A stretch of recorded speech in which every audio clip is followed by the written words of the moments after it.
and we just focus on whatever you do, don't mess up, then guess what you're going to do? You're probably going to mess up. Folks, Father Columba here. Today I want to talk to you about how I prepare homilies, because I know you all are preparing homilies all the time. Actually, it's not just about homilies, this is about prayer, really. What I found was, as a young priest, I don't know if I'm a young priest, I guess I'm a young priest still. I would seem to be like stuck in the same sort of homily all the time with the brothers, and you could kind of see them tuning out. Specifically then, the homilies were a bit focused on what they needed to change and what they needed to do. Oh, we just need to try harder. In a word, I would say they were getting more moralistic. Now, there's loads of morals involved in the gospel, do's and don'ts, but there is a consequence of the relationship with God. Just as any relationship has boundaries, has things that will damage the relationship as well as things that will help the relationship. But if we reduce the relationship down to the things that will damage the relationship, and we just focus on whatever you do, don't mess up, then guess what you're going to do? You're probably going to mess up. Those things are very important to know. I want to know the boundaries. I want to know how to not drive this relationship off the edge of the cliff. So it's really important, but it's not everything. It's so far from everything to do with the relationship. So if I just focus on the edges, then I miss the heart. And that's what I was doing in my homilies. I was ending up with moralism. Have you ever heard that in your parish or whatever else? It just turns into yet another do's and don'ts, how to be a good boy or good girl. And I'm not trying to downplay that. It's really, really important that we be well formed in our knowledge of virtue and the commandments, and that we live them, but that be an expression of our love for Christ, love for others too. Anyway, so I found myself, I was getting stuck. And one day, one of the brothers, he actually spoke to me. He said, "Come here, can we have a word?" And he said, "It's your homilies. Do you mind if we talk about your homilies?" He did it really well. I could see he'd been struggling with my homilies.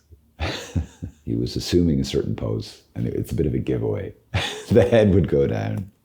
He'd go down like this. Now, he wasn't aware of that, but I was aware of that. So I wasn't surprised when he came and spoke to me. And I was really glad he did. So he talked about it, and he talked about this very thing, the trap of getting stuck and reducing the gospel to morals, getting moralistic. Because then we get stuck in the rules and we miss Jesus. We throw out the baby and we keep the bathwater, something like that. And what he suggested, which was really, really helpful, to shift my focus. My focus had been on, God, what do you want to say to them? Which quickly morphed into, how can I fix them? What's wrong with them? How can I fix them?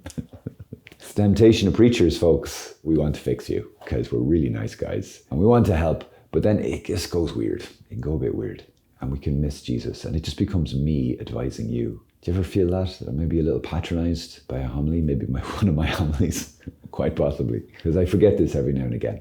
Or do you feel like, well, where was Jesus in that homily? Anyway, back to the brother who confronted me. And he said that the shift is to ask, when you're praying and preparing and looking at the word, the prayers, you're looking at the gospel of the day, the readings for the day, to start from the point of asking Jesus, what are you saying to me?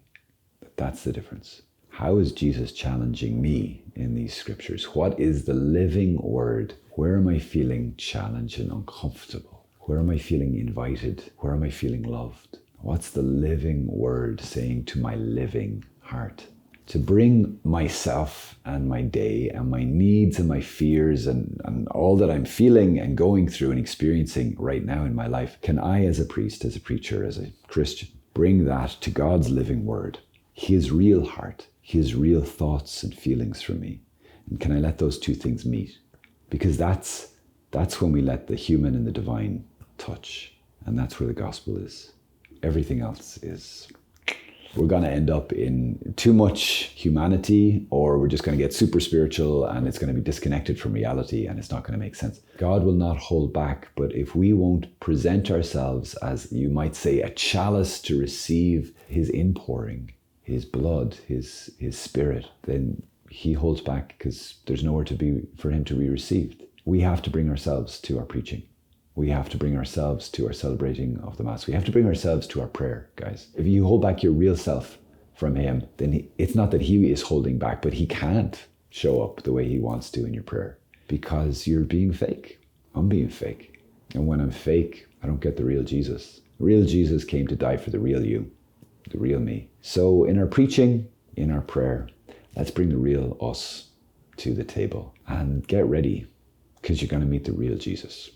Mic drop. Don't have a mic, it's a lapel mic. Lapel mic drops just aren't the same, are they? No. How well. Anyway, guys, I hope that's helpful. God bless you.